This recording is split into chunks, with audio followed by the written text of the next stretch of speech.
স্থানীয় সংবাদ পড়ছি ধৃতি সেন শর্মা।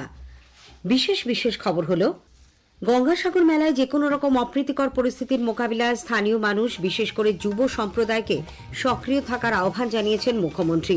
মুড়িগঙ্গা নদীতে রাজ্যেও কেন্দ্রের আর্থিক সাহায্য ছাড়াই সেতু নির্মাণ করবে বলে তিনি জানান।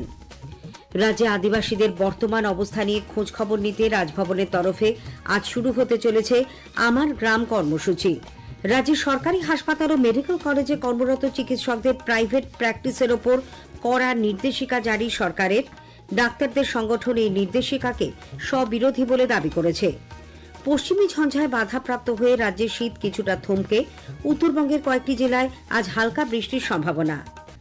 কলকাতা সহ রাজ্যের বিভিন্ন জেলায় আজ সকালে মৃদু ভূকম্পন অনুভূত হয়। বাংলা বিজয় মার্চেন্ট ট্রফি ক্রিকেটের কোয়ার্টার ফাইনালে। আসছি বিস্তারিত খবরে। আসন্ন গঙ্গাসাগর মেলায় যে কোনো রকম অপ্রীতিকর পরিস্থিতির মোকাবিলায় স্থানীয় মানুষ, বিশেষ করে যুব সম্প্রদায়কে সক্রিয় থাকার আহ্বান জানিয়েছেন মুখ্যমন্ত্রী মমতা ব্যানার্জি। গতকাল সাগর মেলার প্রস্তুতি খতিয়ে দেখতে গঙ্গাসাগরে এক অনুষ্ঠানে তিনি বলেন, এই ধরনের উৎসব দেশের সব মানুষের মিলনের মেলা। কোন কোন শক্তি বিশৃঙ্খলা ঘটাতে পারে সেটা তরুণদের লক্ষ্য রাখতে হবে। বিশেষ কৃতিত্বের জন্য প্রশাসন থেকে তাদের পুরস্কৃত করা হবে বলেও মুখ্যমন্ত্রী জানিয়েছেন।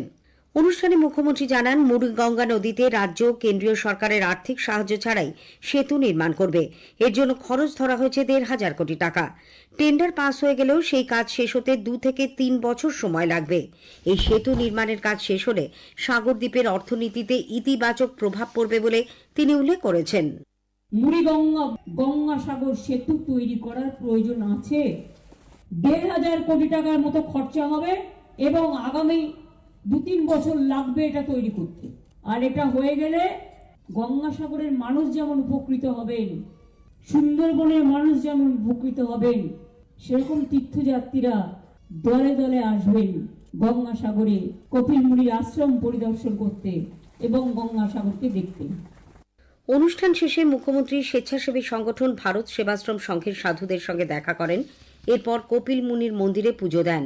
মন্দিরে পুজো দেওয়ার পর আশ্রমের প্রধান মহান্ত জ্ঞানদাসের সঙ্গে দেখা করে প্রাকৃতিক কারণে তৈরি হওয়া মন্দিরের সংকট নিয়ে আলোচনা করেন মুখ্যমন্ত্রী।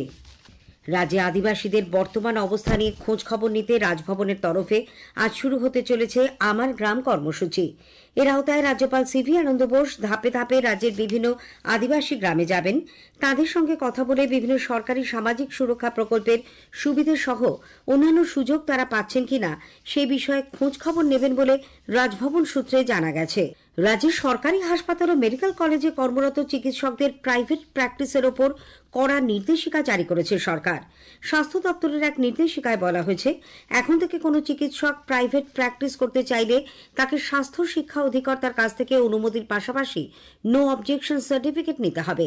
কর্মক্ষেত্রের 20 কিলোমিটার এবং সরকারি হাসপাতালের কোয়ার্টারে চিকিৎসকেরা কোনোভাবে প্রাইভেট প্র্যাকটিস করতে পারবেন না।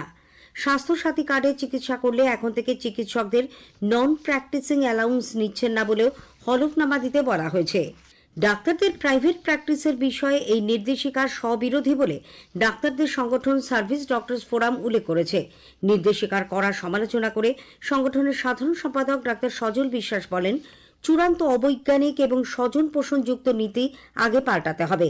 লক্ষ লক্ষ টাকার বিনিময়ে কিছু চিকিৎসককে বাড়ির কাছে পোস্টিং দেওয়া হচ্ছে, আর কিছু চিকিৎসক বছরের পর বছর বাড়ি থেকে কয়েকশো কিলোমিটার দূরে পোস্টিং পাচ্ছেন। 20 কিলোমিটারের মধ্যে প্র্যাকটিসের ফরমান চালু করার আগে সরকারকে স্বচ্ছ বদলি নীতি চালু করতে হবে বলেও তিনি দাবি করেন। কর্ণাটকে 2টি শিশুর শরীরে HMP ভাইরাসের সন্ধান পাওয়ার পর সরকারি হাসপাতালের চিকিৎসকদের 2টি বিষয়ের উপর নজর রাখার নির্দেশ দেওয়া হয়েছে। এই রোগীর সংখ্যা বাড়ছে কিনা এবং ভাইরাসে আক্রান্ত রোগীর উপসর্গে কোনো অস্বাভাবিকতা লক্ষ্য করা যাচ্ছে কিনা তার উপর সরকারি চিকিৎসকদের নজর রাখতে বলেছে রাজ্য স্বাস্থ্য দপ্তর। এদিকে রাজ্যে HMP ভাইরাস নিয়ে এখনই আতঙ্কিত হওয়ার কোনো কারণ নেই বলে মুখ্যমন্ত্রী মমতা ব্যানার্জি স্পষ্ট জানিয়েছেন। সাংবাদিকদের প্রশ্নের উত্তরে গতকাল তিনি গঙ্গাসাগরে বলেন, প্রয়োজনীয় সব রকম ব্যবস্থা নেওয়া হয়েছে, সরকার পরিস্থিতির ওপর নজর রাখছে। মুখ্য সচিব মনোজ পান্ত ইতিমধ্যে এই নিয়ে বৈঠক করেছেন। এ রাজ্যে এখনো এই ভাইরাসে আক্রান্ত হওয়ার কোনো খবর নেই। যে কোনো রকম পরিস্থিতির মোকাবিলা এবং জনগণকে রক্ষা করতে রাজ্য সরকার প্রস্তুত বলে তিনি স্পষ্ট জানান।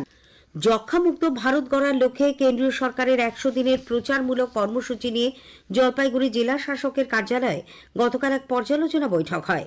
জলপাইগুড়ির মুখ্য স্বাস্থ্য আধিকারিক ডাক্তার অসীম হালদার জানান, জেলা জুড়ে গত 9 ডিসেম্বর থেকে এই প্রচারাভিযান শুরু হয়েছে, চলবে 24শে মার্চ পর্যন্ত। চা বাগান, বস্তি এলাকা, স্কুল, কলেজ সর্বত্রই স্ক্রিনিং শুরু হয়েছে। জেলায় নিক্ষয় মিত্র প্রকল্পের অধীনে বহু মানুষ যুক্ত হয়েছেন। 100 ডেজ ক্যাম্পেইন, টিবি ক্যাম্পেইন, যেটা স্ক্রিনিং ক্যাম্পেইন, সেটা হচ্ছে ইন্টেন্সিফাইড 100 ডেজ ক্যাম্পেইন। 9 ডিসেম্বর থেকে আমাদের শুরু হয়েছে, এটা 24শে মার্চ অবধি এটা শেষ হবে। এটা হচ্ছে 10S স্ক্রিনিং রয়েছে, ভালনারেবল যে পপুলেশন রয়েছে সমস্তটাই আমাদের স্ক্রিনিংয়ের মধ্যে আসবে। সাসপেক্টেড টিবি কেসেস থেকে কনফার্ম টিবি কেসেস যাতে আমরা পেয়ে যাই। বর্ধমান মেডিকেল কলেজ হাসপাতাল কর্তৃপক্ষ বিক্ষোভ সামলাতে তাদের বিরুদ্ধে শিশু বদলের অভিযোগকে কেন্দ্র করে যে অভিযোগ উঠেছিল তা শুধরে নিয়েছে। মৃত শিশু কন্যার বদলে অভিভাবকদের হাতে তুলে দেওয়া হয়েছিল মৃত একটি পুত্র সন্তান। হাসপাতাল কর্তৃপক্ষ গতকাল মৃত কন্যার সন্তানের দেহ পরিবারের হাতে তুলে দেয়। পরিবার সূত্রে জানা গেছে, টাইপের ভুলে শিশু কন্যার জায়গায় পুরুষ লেখা থাকায় এই গন্ডগোল বাধে। স্থানীয় সংবাদ শুনছেন আকাশবাণী কলকাতা কেন্দ্র থেকে। আমাদের সংবাদ শোনা যাবে ইউটিউব চ্যানেল আকাশবাণী সংবাদ বাংলা, ফেসবুক ও ইনস্টাগ্রাম আকাশবাণী সংবাদ কলকাতা এবং এক্স হ্যান্ডেল AIR নিউজ কলকাতাতে। পশ্চিমী ঝঞ্ঝায় বাধাপ্রাপ্ত হয়ে রাজ্যে শীত কিছুটা থমকে। উত্তরবঙ্গের কয়েকটি জেলায় আজ হালকা বৃষ্টির সম্ভাবনা। ঝঞ্ঝা কেটে গেলেই তাপমাত্রা কমবে বলে আবহাওয়াবিদ সৌরিশ বন্দ্যোপাধ্যায় জানিয়েছেন। দক্ষিণবঙ্গের জন্য আগামী এক সপ্তাহ প্রধানত শুষ্ক পরিষ্কার ওয়েদার থাকবে। রাতের তাপমাত্রা বর্তমানে দক্ষিণবঙ্গের জেলাগুলোতে হয় স্বাভাবিকের কাছাকাছি বা পশ্চিমের জেলাগুলো বিশেষ করে স্বাভাবিকের থেকে কিছুটা বেশি রয়েছে। তো আগামী 24 ঘন্টা খুব একটা চেঞ্জ নেই। তারপর পরবর্তী 3 দিনে রাতের তাপমাত্রা 2 থেকে 4 ডিগ্রি মতো কমবে। বেশি কমবে বিশেষ করে পশ্চিমের জেলাগুলো, যেখানে অলরেডি কিছুটা বেশি রয়েছে। কমে কলকাতা পার্শ্ববর্তী অঞ্চলে 14 বা 13 ডিগ্রি কাছাকাছি চলে আসবে। উত্তরবঙ্গের ক্ষেত্রে 2-1 জায়গায় হালকা বৃষ্টির সম্ভাবনা থাকছে আগামী 24 ঘন্টা, বিশেষ করে দার্জিলিং, উত্তর দিনাজপুর। দার্জিলিংয়ের ক্ষেত্রে তুষারপাতের সম্ভাবনা থাকছে।